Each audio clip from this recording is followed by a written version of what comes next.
Тартушы агрегаттар көмірмен, аршылымен телген вагондарды кеніштен тартып шығарады.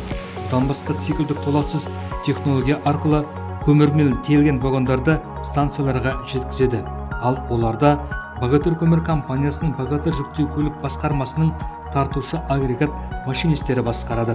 Оның ең басты міндеті жүктің салмағына, жолдың сұлбасына қарай тарту агрегатын дұрыс жүргізіп, қозғалыстың қауіпсіздігін қамтамасыз ету. Машинист күн сайын маневрлік жұмыстарды орындайды, пойыздарды құру, станцияларында құрамдарды тіркейді, ағытады, қажет жеріне жылжытады. Жүк тиеу және түсіру кезінде құмкарларды дәл уақытында жеткізіп, жұмыстардың дұрыс орындалуын қадағалайды.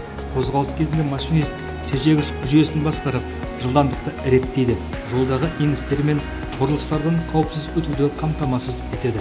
Ол әрдайым тартушы агрегатын бақылап отырады, жабдықтарға құм салады, отын мен техникалық жағдайын тексереді, өлшеу құралдарының көрсеткіштерін қадағалайды. Оның еңбегі пайдалы қазбаларды үздіксіз тасымалдап, өндіріс пен халықтың қажетіне қызмет етуге бағытталған.